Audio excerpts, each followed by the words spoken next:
Hello दोस्तों। आज एक ऐसी कहानी सुनाने जा रही हूँ जब पापा के साथ मैंने वह किया जो उनके साथ मम्मी करती थीं और मुझे बहुत मज़ा आता था। चलो शुरू से बताती हूँ। हेलो दोस्तों, मेरा नाम दीपा है और मैं चंडीगढ़ की रहने वाली हूँ। मेरे घर में मेरे मम्मी पापा और मेरे दादा दादी हैं।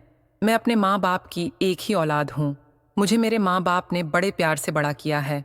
आज मेरी उम्र 18 साल की है, लेकिन मुझे देखकर कोई कह नहीं सकता कि मेरी उम्र इतनी कम होगी, क्योंकि मेरा बदन बिल्कुल एक 22 साल की लड़की की तरह हो चुका है। और इसकी वजह मैं खुद ही हूँ, जो 14 साल की उम्र से ही मैं वह सब करने लगी। मेरे घर में 5 रूम है। एक में मेरे मम्मी पापा और दूसरे में मेरे दादा दादी, जो अब 65 से ज़्यादा उम्र के हैं और ज़्यादातर अपने कमरे में ही लेटे रहते हैं। और तीसरे में मैं खुद रहती हूँ और बाकी के 2 कमरे हम अलग अलग कामों के लिए उपयोग में लेते हैं। मेरे पापा की उम्र 45 साल की है। मेरी माँ वैसे तो बहुत खूबसूरत है, लेकिन बहुत ही पुराने विचारों वाली एक साधारण औरत है, जो अपना ज़्यादातर वक्त पूजा पाठ या अपने सास ससुर की सेवा में और घर के कामकाज में गुजारती है। मेरे पापा जो एक बिजनेसमैन हैं और अपना खुद का बिजनेस चलाते हैं। हम बहुत अमीर तो नहीं हैं, लेकिन हमारे घर में किसी चीज़ की कोई कमी नहीं है। मेरे पापा भी बहुत हैंडसम हैं, लेकिन मेरी माँ तो उन्हें टाइम ही नहीं दे पाती है। सिर्फ रात में जब उनके सोने का वक्त होता है, जब ही उनके पास जाती है। ये बात तब की है जब मेरी उम्र 18 साल की थी। एक रात हम सब खाना खाकर सोने के लिए अपने अपने रूम में चले गए थे कि तभी अचानक से मुझे लगा कि मेरे मम्मी पापा के रूम से लड़ने की आवाज़ें आ रही हैं। मम्मी पापा का रूम मेरे रूम से ही लगा हुआ था। मुझे ज़िंदगी में पहली बार लगा था कि मम्मी पापा की लड़ाई हो रही है। इसीलिए मैं यह जानना चाहती थी कि वह लड़ क्यों रहे हैं। तो पहले तो मैंने सोचा कि मैं मम्मी से जाकर पूछूं, लेकिन फिर बाद में सोचा कि वह लोग मेरे सामने शर्मिंदा हो जाएंगे, इसलिए मैंने पूछना उचित नहीं समझा। लेकिन फिर भी मेरे मन में वजह जानने की इच्छा तेज़ होती गई, और जब मुझसे नहीं रहा गया तो मैंने उठकर देखने की कोशिश की। मेरे रूम में एक खिड़की थी जो उनके कमरे में खुलती थी। वह खिड़की बहुत पुरानी तो नहीं थी, लेकिन उसमें 2-3 जगह छेद थे। फिर मैंने अपने रूम की लाइट ऑफ की और उस छेद में आंख लगा दी। अब अंदर का नज़ारा देखकर मेरे बदन में करंट सा दौड़ गया था, क्योंकि पापा और मम्मी को इस तरह मैंने कभी नहीं देखा था और मेरी मम्मी उन्हें बार बार मना कर रही थीं। और अब मेरी नज़र तो बस वहीं टिक गई थी और मैं चाहकर भी अपनी नज़र हटा नहीं पा रही थी। अब वो लोग कुछ बात कर रहे थे, लेकिन मेरा ध्यान तो कहीं और ही था और उनकी बातें सुनने का ध्यान भी नहीं था। अब मेरा दिल ज़ोर ज़ोर से धड़क रहा था और इसके साथ ही मुझ पर एक और बिजली गिरी, और यह सब देखते ही मेरी तो जैसे सांसें ही रुक गई थीं। फिर मेरी मम्मी उस चीज़ को देखकर पहले तो गुस्सा हुई और फिर शर्म से अपनी नज़रें झुका लीं। अब उन्हें भी कुछ महसूस होने लगा था और फिर उन्होंने इशारे से पापा को अपने पास बुलाया। फिर मेरे पापा और मम्मी कुछ तक वैसे ही रहे जैसे एक पति पत्नी रहते हैं। फिर थोड़ी देर के बाद मम्मी अपने आप को ठीक करके और लाइट बंद करके सोने के लिए लेट गई। अब कमरे में बिल्कुल अंधेरा होने की वजह से मुझे कुछ नहीं दिख रहा था, तो तब मैंने भी जाकर लेटने की सोची और फिर मैं भी अपने बिस्तर पर आकर लेट गई। लेकिन अब मेरी आंखों के सामने तो मम्मी पापा की पिक्चर मानो चल रही थी और पापा का वह भयानक अवतार पता नहीं मुझे क्यों बहुत अच्छा लग रहा था। अब मेरा दिल कर रहा था कि मैं भी उनके साथ वैसे ही रहूं जैसे मम्मी रहती है। उस रात मुझे बहुत खुजली हो रही थी। फिर मैंने उस रात पहली बार अपने हाथ की मदद ली। अब मेरे ख्यालों में और कोई नहीं बल्कि मेरे पापा ही थे।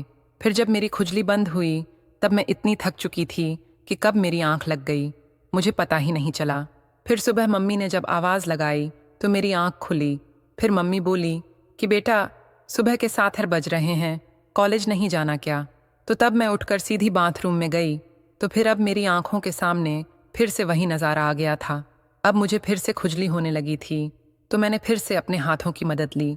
दोस्तों, मुझे बहुत अच्छा महसूस हो रहा था। खैर, जैसे तैसे करके मैं कॉलेज जाने के लिए तैयार हुई और ड्रेस पहनकर बाहर आई तो नाश्ते के टेबल पर मेरा पापा से सामना हुआ। मैं रोज़ सुबह पापा को गुड मॉर्निंग करके विश करती थी, तो तब मैंने उस दिन भी पापा को वैसे ही विश किया। अब मैं उनके ठीक सामने जाकर कुर्सी पर बैठकर नाश्ता करने लगी थी और फिर नाश्ता करने के बाद में कॉलेज की बस पकड़ने के लिए बाहर जाने लगी। लेकिन मेरा मन पापा को छोड़कर जाने का नहीं हो रहा था। तो तब मैं बाहर तो गई, लेकिन कुछ देर के बाद वापस आकर मैंने बहाना बनाया कि मेरी बस निकल चुकी है। अब ऐसी स्थिति में पापा मुझे कॉलेज छोड़कर आया करते थे, तो तब मम्मी बोली कि जा पापा से कह दें, वह तुझे कॉलेज छोड़ आएंगे। फिर मैं खुशी खुशी पापा के कमरे में गई। फिर मैंने पापा से कहा तो वह मुझे कॉलेज छोड़ने के लिए राज़ी हो गए। मैंने कहा मैं लेट हो रही हूँ, तो तब पापा बोले कि ठीक है, मैं टी शर्ट तो पहन लूँ, तू मेरा बाहर इंतज़ार कर। तो मैं बाहर आकर इंतज़ार करने लगी। पापा मुझे ज़्यादातर कॉलेज कार में ही छोड़ते थे, लेकिन उस दिन मेरे कहने पर उन्होंने मुझे हमारी एक्टिवा स्कूटर पर कॉलेज छोड़ने के लिए गए। दोस्तों, यहाँ तक तो मेरा प्लान सफल रहा था, लेकिन आगे के प्लान में थोड़ा खतरा था और मुझे यकीन नहीं था कि वह सफल हो जाएगा। फिर मैं उनके पीछे बैठ गई और फिर हम कॉलेज की तरफ चल दिए। मेरा कॉलेज घर से लगभग 10 किमी दूर था। रास्ता लंबा था और सुबह का वक्त था, तो रोड सुनसान थी। फिर जब हम घर से 2 किलोमीटर दूर आ गए, तो तब मैंने पापा से कहा कि गाड़ी मैं चलाऊंगा। परेशान होकर बोले कि ठीक है, लेकिन हैंडल मैं ही पकड़ा। अब मुझे मेरा प्लान कामयाब होता दिख रहा था। फिर तब मैंने कहा कि ठीक है, और पापा ने गाड़ी साइड में रोककर मुझे अपने आगे बैठाया और मेरी बगल में से अपने दोनों हाथ डालकर हैंडल पकड़ा और धीरे धीरे चलाने लगे। लेकिन अब गाड़ी चलाने पर किसका ध्यान था?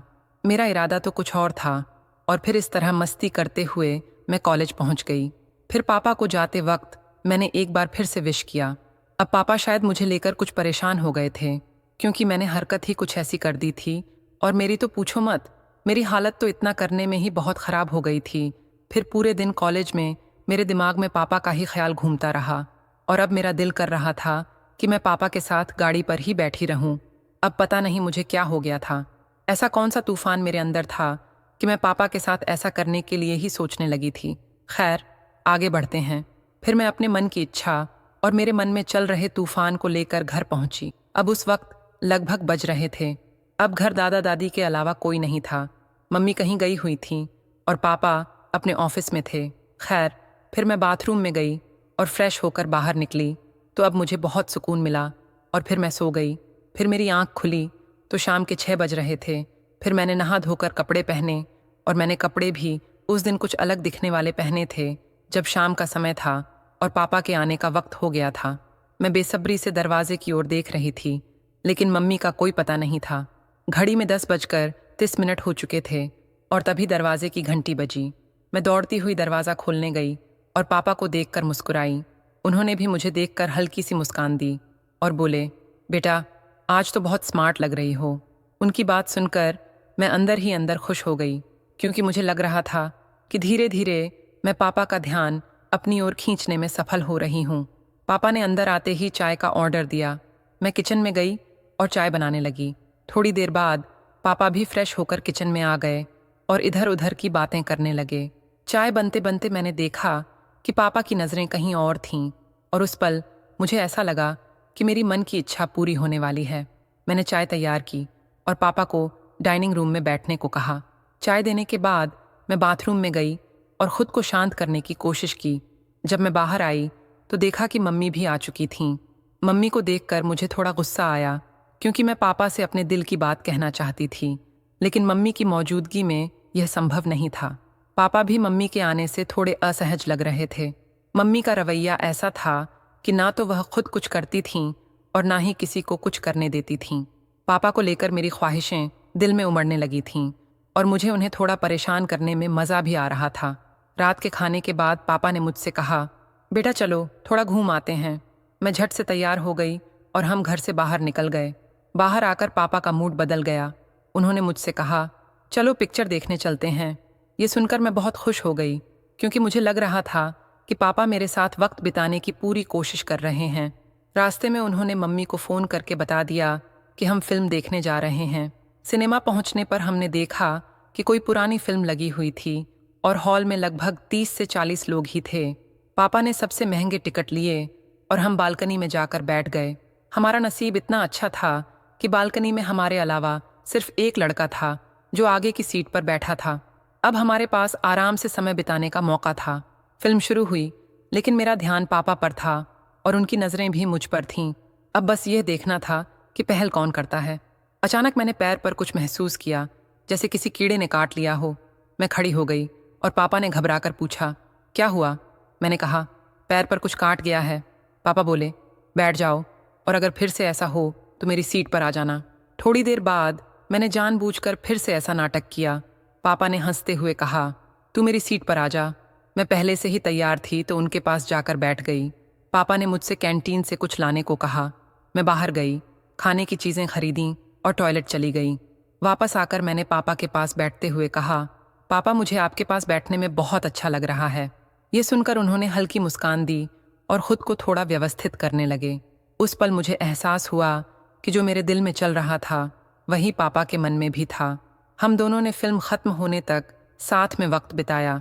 लाइट्स जलने से पहले मैंने खुद को ठीक किया और हम हॉल से बाहर निकल आए।